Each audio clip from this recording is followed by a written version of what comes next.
We are going to study Gita.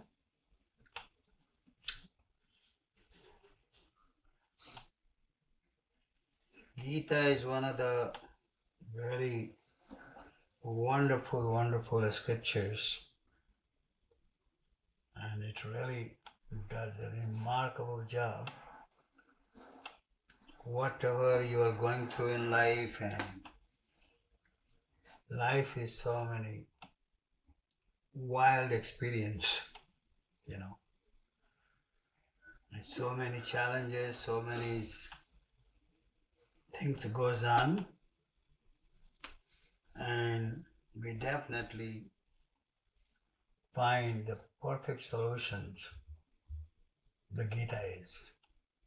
Whatever question you have, whatever hardship or difficult time you are going through, and if you read the Gita, you will find the solution and you will feel at peace.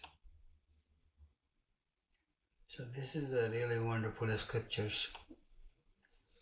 Many people have commented how it has benefited their life.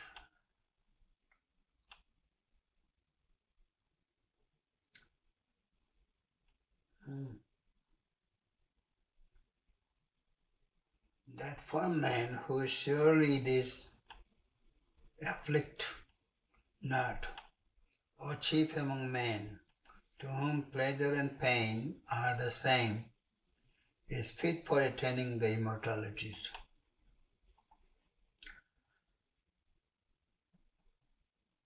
They have their dhyasa, or identification with the self, with the body is the cause of pleasure and pain. The more one is able to identify oneself with the immortal, all-pervading self, the less will one be affected by the pairs of opposites. We all go through the pairs of opposite like pleasure and pain, somebody criticize you, somebody praise you, hardship, physical problems, like being unhealthy, sick.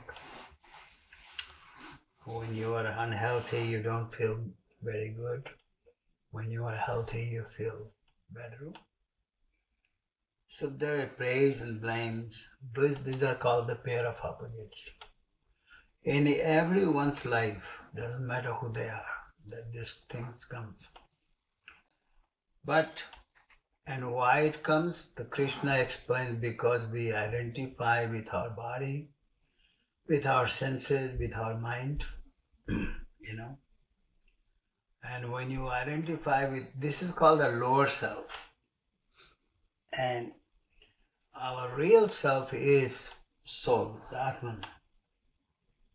Right? When this body goes away or dies or perishes, guess what? Can we take anything? Is anything goes with us? Yeah. Whole world completely perishes right in front of the sight of our eyes. And we see that. And if you are attached to those things, any of those things, worldly things, or even your physical body, or even your physical relations with people, all those things, you get in a tremendous pain, tremendous sorrow. This was the sorrow what was bothering Arjuna. And that's where Krishna explained that because you are identifying with the things of the world, you are identifying with the body, your own body, your mind, your ego, your senses. And when you identify with all these things, you are never going to be at peace. You always have to go through those pleasure, pain, happiness, unhappiness, somebody praise you or somebody criticize you or hate you, love you or hate you. And how many times we experience the mood hour changes, when we go through all those things. Every day, all of us, we go through those situation every day. And if you thoroughly think about it, and why? Because somehow we are attached to our ego. When the ego gets cursed, we feel pain. When your expectation from the people or from your friends or from your family member or your job, it doesn't fulfill, then you feel lost, you feel very insecure. So, the more one is able to identify with his own self, the spiritual self, the real self, the soul. And there is another thing that you find, that most people are seeking for peace, joy, happiness. Where? We seek through the world, world or people or places, Why so many people travel? Can you imagine if you travel all over the world 10 times or 100 times, can you experience the peace? At the end of the day, what happens? You are back to the same, isn't it? So even if you have collected all the things, all the best thing of the whole world in your home, can you expect to be happy or peaceful? You will never. No, there is no satisfaction. The real satisfaction does not come through these things. This is because your real self is already happy, is already blissful. It is already eternal. It doesn't die. It doesn't get born. It doesn't get old. It doesn't get sick. Doesn't get miserable. Doesn't get insecure. That makes sense? Mm-hmm. And that self, when you ignore your real self, that is the reason you feel insecure, unhappy, and unpeaceful. This is why, because you are not in touch with yourself. That is the source. Just like you turn off the electricity, what will happen? The light won't work. Similarly, the source of your life, the real source, is your soul. And that soul is the only one can really give you the satisfaction. That is, when you discover your true self, and you become connected with the self, then you feel very high, then you feel very calm, then you feel very peaceful. Then heat and cold, praise and blame, happiness or unhappiness. You go beyond you go beyond the time and the space, beyond everything. That makes sense? The qualification to be possessed by an aspirant on the path of Jnana Yoga. And what is Jnana Yoga is like Satsang. Satsang is a Jnana Yoga. When you learn some spiritual wisdom from the books, that is called Jnana Yoga, right? Titrikasha by itself cannot grant the seeker liberation. So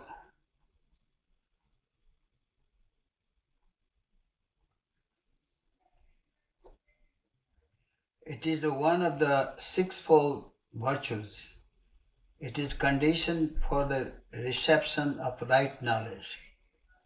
Trikasa by itself cannot grant the seeker liberation.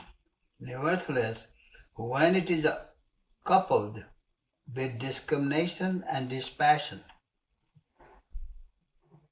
So that's where the buddhi, the intelligence, your brain comes in handy. When you discriminate, distinguish, you distinguish between the two, the pair of opposites, then you come to realization that then you automatically have a dispassion or disattachment from the things, and enjoy things. You have it, you enjoy it. But when it is gone, then don't feel restless or unhappy or insecure. Okay? It becomes a means to attainment of immortality or the knowledge of the self. The unreal hath no being. There is no non-being of the real truth. About both has been seen by the knowers of the truth or the seers of essence.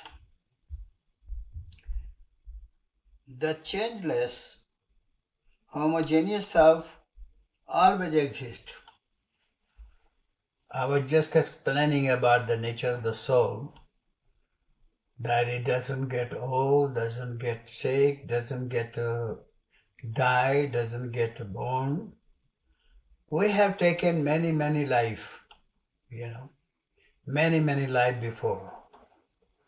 And who knows, you still have to continue to take many other lives, And some people like to come back. Some people like to. And some people need to come back because something that they have not finished their job on the world. Means what we have come from to attain the immortalities. That is called the liberation, immortality, nirvana, So, until and unless we attain that liberation, attain the immortalities, and only way we can attain the immortality being when we become one with ourselves. That makes sense? And being one with yourself, that means being also one with God. You become just like a drop of the ocean, and when it go back to the ocean, the same drop is feel very full, it's not a part of the ocean, it's the ocean itself. You take the fish out of the water, what will happen? The fish won't survive. Fish won't have the life. The fish will be dead. And you take the fish back to the ocean, then what happens? Then fish is fine, swimming through the whole ocean. So similarly, ocean of super consciousness, and we are the part and parcel of that. And when the reason we are restless, I was just telling you, like a fish, and when the fish is away from the water, it has to be restless. It has to be, feel uncomfortable. Mm-hmm. And this is why no matter what life we live, whether you are rich or poor, handsome or ugly, it doesn't matter. Whether you are perfect or imperfect doesn't matter. Whether you are a most biggest person in the world, or not, an ordinary person, those things don't matter, because a wise person who have their wisdom has enhanced, they realize that all these things is impermanent. I have a mission in my life, and that mission is to become one with the self, become one with the God, And that's the mission that I came to attain. But most people, you see the people who go to temple or who go to church or who do religious activities, what is their goal? Why they go? I don't know their real intentions, but maybe it's just to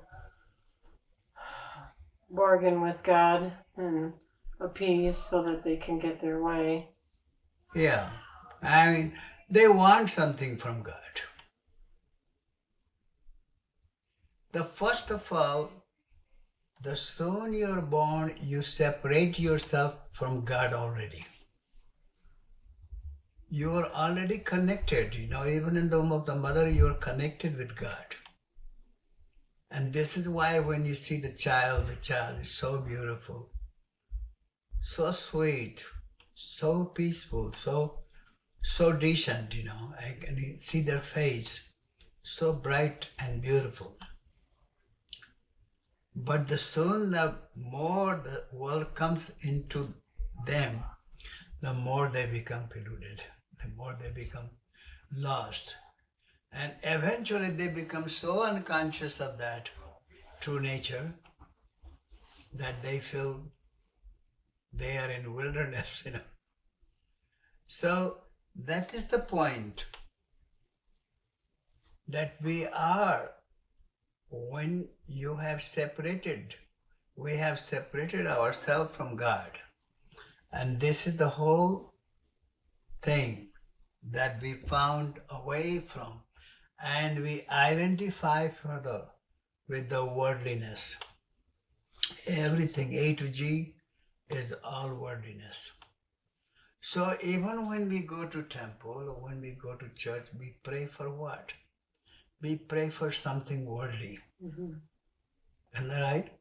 Mm-hmm. Something worldly. God gave me a good health.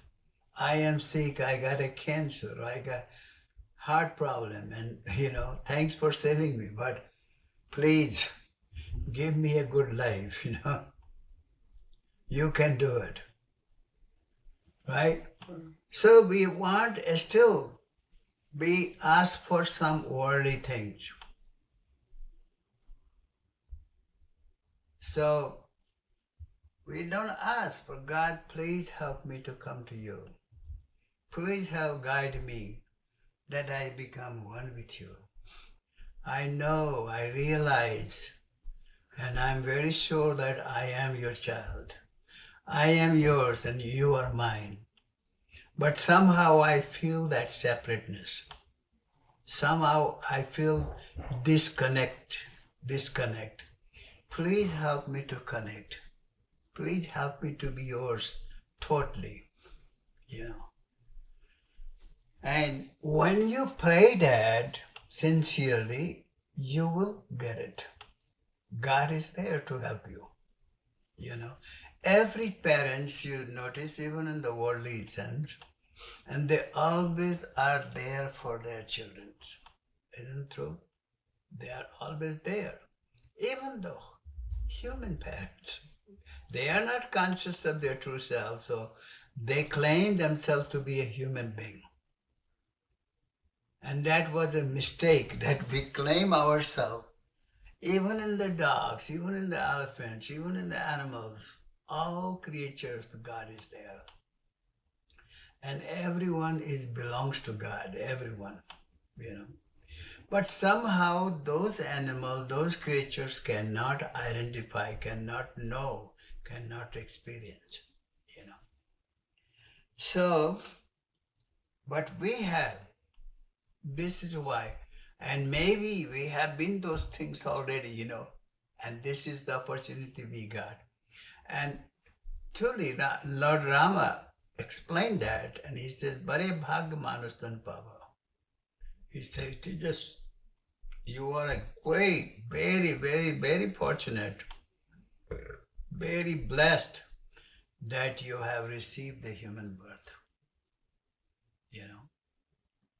Surdurlabh means even the gods and goddesses, angels and fairies, even difficult for them to have this human birth. They have those things, those power, those siddhis, they have all those things they can do, you know. They don't have to cook and they can have meal, right? They don't have to go to work. They can get the food and everything. So all the luxuries are given to them. It comes to them without any work. So they have power. They can control people. They can make them do anything they want. And they get all their wishes come true, fulfilled. But they also has to suffer. They also has to go through. That is not a permanent. In time, they will be kicked out of that, and then they will have to start all over again. So this is why Lord Rama said this is a very blessing. It's a special blessing that you have a human birth. But he says, why you have a human birth? Sadhana dhama moksha kari dwara. This is sadhana ke dham hai. Through the practice of, spiritual practice, sadhana, you can attain the oneness with God.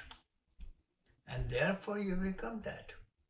Lord Rama already attended, Lord Krishna already attended, Lord Jesus Christ already attended, Lord Buddha attended. And they are also human beings, right? They came as a human, only in a human being you can attend, but no other life.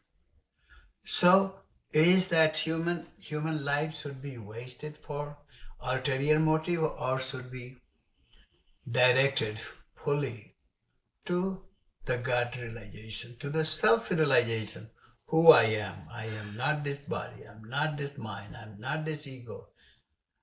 This body gets sick, my mind gets sick, but I don't, And once you realize that, then you identify totally. And this is what happens sometimes you are in meditation, you are conscious of that. But other time you are not in meditation, then you go back to the world again. Is that right? Mm-hmm. So you go back and forth, back and forth, back and forth. But this way, once you attain that, there is a, Shankaracharya. He said, there are three things is very rare. The first thing is rare to get a human birth. Second thing, rare is to have a quest for God realization or self-realization. That's the rare. How many people you think they have that quest? They want to realize their true self. And the third thing is to find a real guru. Shankara says to find a real guru. There are so many gurus, but they are not real. Because they themselves don't have realization of God. They will tell you worship Rama, you will find, or worship Krishna, you will find, you will worship Christ, you will be okay, No. Rama, Krishna, or Christ, or Buddha, how they attain to oneness with God, so they become God. Even though they have a human birth, but they are God. God realized, they realized, So, once you realize that, then you can be on earth, you can come as many times you like. But you will be fully conscious of your true nature, your spiritual nature. And therefore, you will be free even when you have a human life. And many, many people have come. Vishnu has incarnated in so many forms.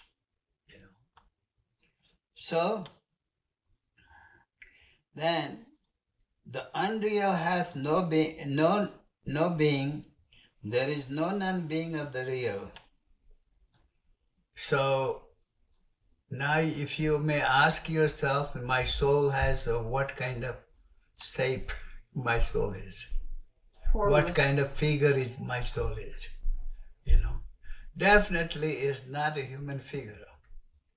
It is beyond shape and figures or colors, beyond all these things. It is completely what is called super consciousness or pure and perfect energy or cosmic consciousness, you may call it. Many name has been given, but it is shapeless. It is colorless. It doesn't have made with any materials. It is made with the pure and perfect energy, right? So it is made by the God consciousness. There is none being. It is not a being. And truth about both has been seen by the knower of the truth or the seers of essence. But those who have realized, when you realize your true self, it is absolutely perfect light, the divine light, absolute light. And that light is not limited you cannot measure it, how much light is there, and from where to where, So it is more like infinite light, absolute consciousness, absolute bliss, So that has the chainless, homogeneous self always exists. It is the only solid reality. This phenomenal world of the names and forms is ever changing. Hence, it is not real. The liberated says, or Jivan Mukta, is fully aware of that the self always exists and that this world is like a mirage. You understand mirage, right? Mm-hmm. Through his eye of intuition, he directly cognizes the self. To him, this world vanishes like the snake in a rope. After it has been discovered that only the rope exists and not a snake, he rejects the name and the form and takes their underlying essence, which is pure Satchidananda, existent knowledge and bliss, absolute. Hence, he is the knower of the truth or essence. What is changing must be unreal. What is constant and permanent must be real. So this is the definition of the real. The truly realized soul or enlightened personality, enlightened being, he realized from the very first time he sees and say, oh, this is all unreal. It has been given the form, it has been given the shape, but, that's why you see, you look at the Ukraine, what is happening there. So many buildings, so many places in the city became a graveyard, right? A grave, and there is nothing, no buildings, all become what is called. What's the word for it, Alex? Ruin. Ruin. All is ruin, right? And it was the one time it looked so beautiful, so gorgeous buildings, nice houses and everything. But because that was unreal, and so it is destroyed and it came to the real self, real, the original, what it was. So same thing happens to every day, everywhere. Some people are coming, some people are going, some people are sick, some people getting old, some people have so many problems, in life and suffering. But all these things happens because when you are attached to these things. Otherwise, what you do, otherwise what you do.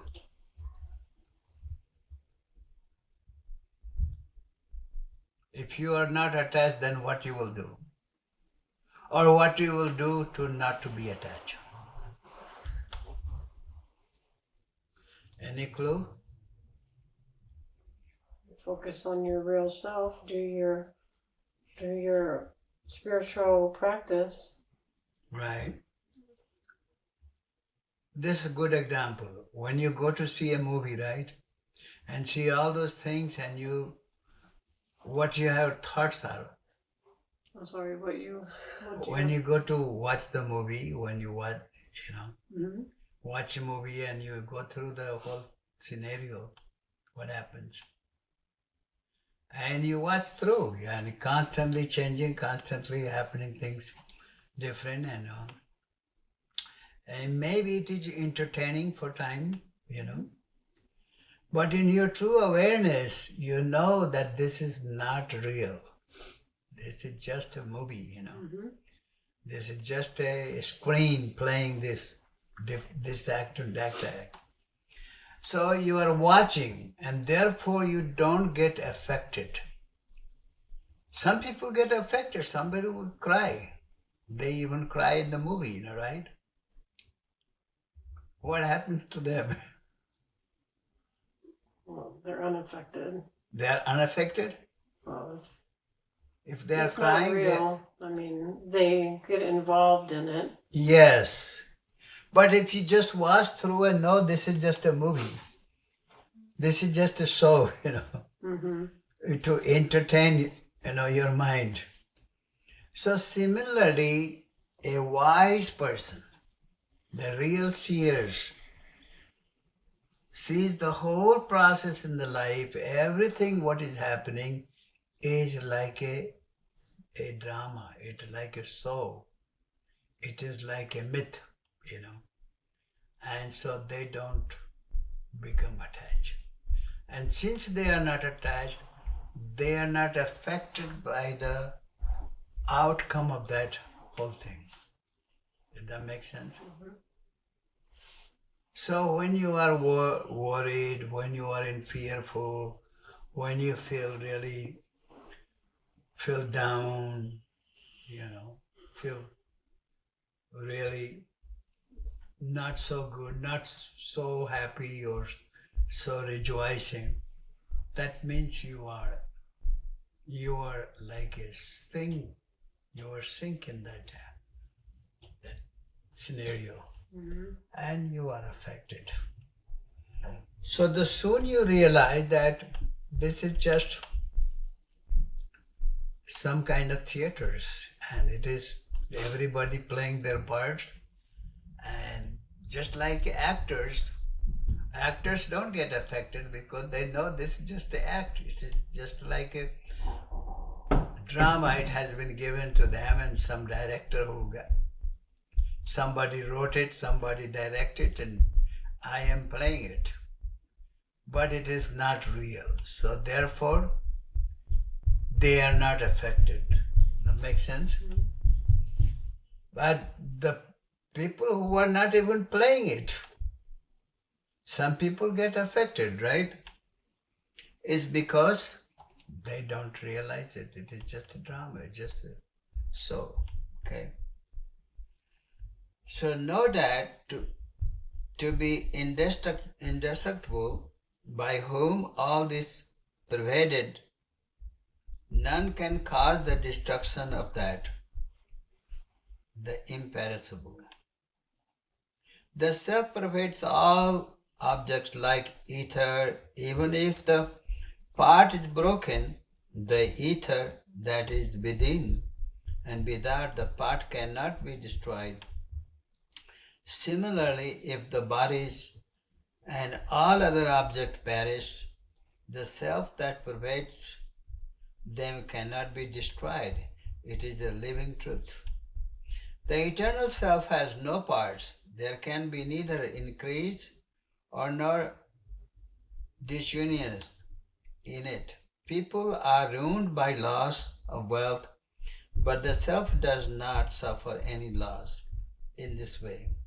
It is inexhaustible. Therefore, none can bring about the disappearance or destruction of the self. It always exists, it always all full and self-contained. It is existence absolute and immutable. So, whatever goes on in our life, what everyone has to play parts, and we play in our capacity, especially if you are aware, then you play even better, But you won't be destroyed by it. You won't be affected by it. But those who play different roles and they get affected because they don't realize that they are immortal self, their Atma, the soul, never get destructed. It can never be killed. Not even an atom bomb or any bomb can kill that. But those who realize that, once they leave the body, guess what? Where do they go? To the source. They go back to their real nature, real self, the God self. And therefore, they become free from the birth and death, If they desire not to come back again, they won't come back,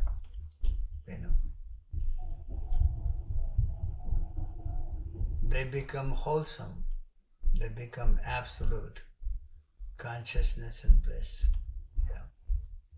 So this is a very, very wonderful, and this is a great teachings. So as you do, you perform your duties in the best of your ability, like an actor. They perform the acting in the best of their abilities, and this is why they are praised. He's good. Every actor have their fans, and the more better you have done, the more fan you have. The same way, you also will have a fan, and the more better you are, the more satisfied you are, more content you are, more happier you are, And I've done a wonderful job. So, in other words, what is our action? Action on earth, what is? What we are here to do? Are we aware of that? Well, Yeah? I mean, hopefully.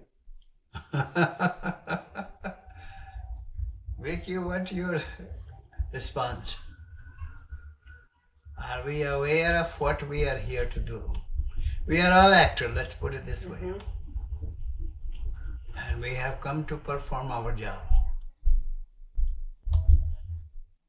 Being in a full knowledge, full awareness that I am not this body, not this mind, not this senses, not this ego,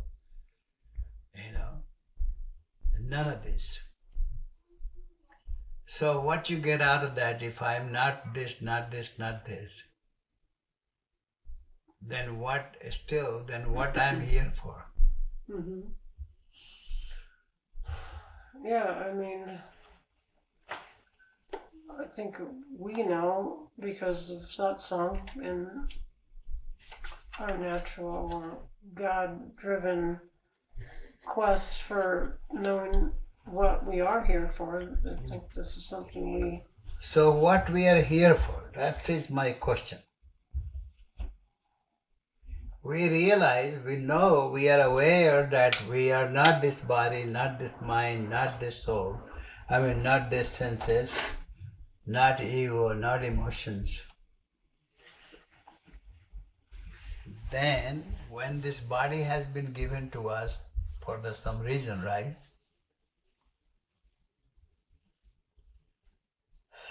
You bring the dog, get a dog. Why you got the dog?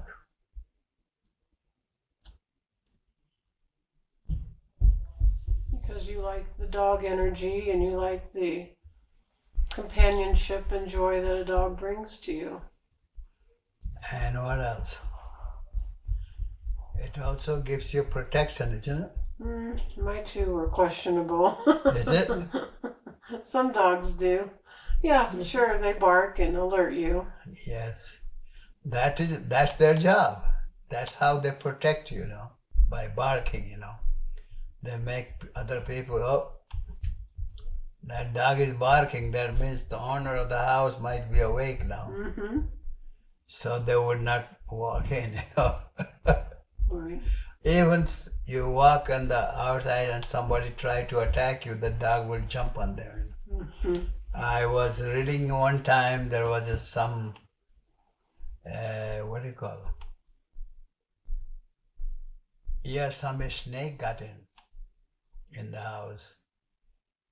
And the dog had a big fight with the snake, Mm.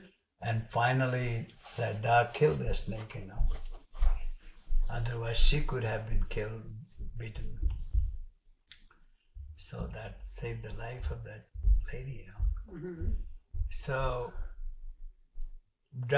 even dog knows what they are there for, what their real purpose, And they try to do the best they can, Similarly, we should have some purpose. We have that purpose in this life has been given to us. So what is the purpose? To realize God. To realize God. That's number one. There is another purpose too. I would say maybe to be a light for others and bring joy and light to other people. Yes, definitely. Generous and caring. To help other people, to serve other people, Like a doctor, save the life of the people, And it's their profession, but even then, they get a lot of blessing from the people, Oh, doctor, you have saved my life, and so thank you so much. Their heart feels really gratitude towards the doctor. So that is the blessing goes to the. Similarly, when you help some people who are needy, who are living a really not so good life, and they feel sick or miserable or unhappy or insecure or whatever they may have circumstances. There's so many people and they are helping so many people all over the world, and even here, like Bill Gates, he does help a lot of movie actors, movie stars. They contribute a big time, In India, there was a big one, Ambani. Not Ambani, but Tata. Used to give 67% of his income. Give it to the needies. So he was very kind, very generous. And so these are something that when you take it with you, how much you have done for your family, it's not going to go, Yes, you have done, you fulfill your responsibilities. You have done good to raise them in a good way, and if you raise them good, and give them the good, what do you call it, sanskaras. You know what sanskara is?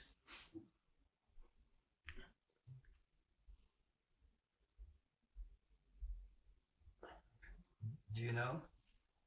Maybe you can explain her.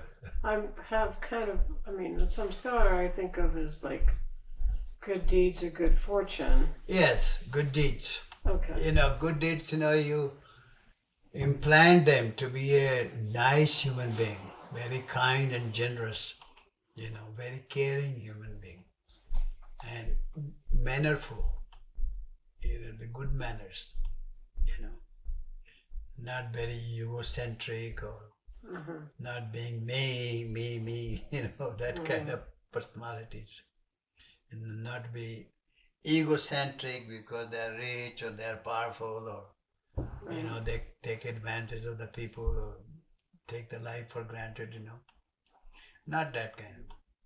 So when you have raised those children, then you do get credit. You have raised them, you've done a good job, and just like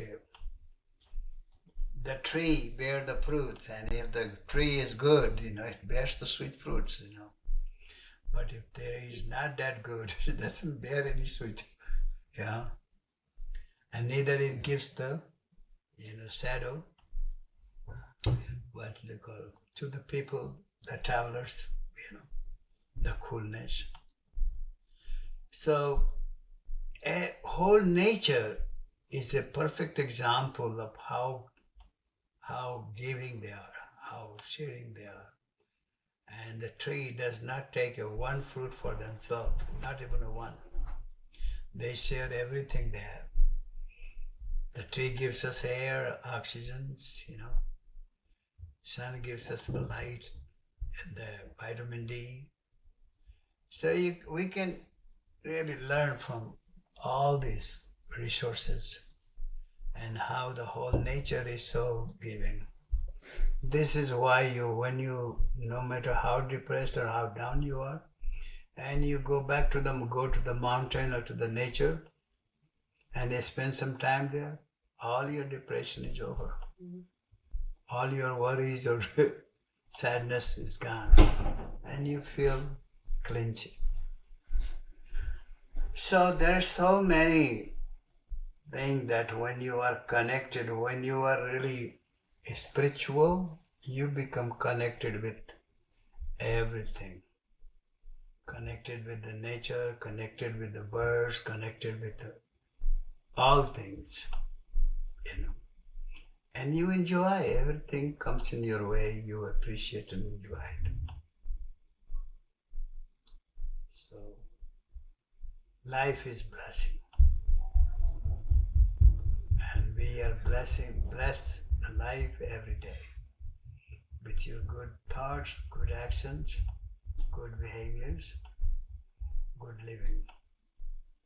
Thank you. Thank you.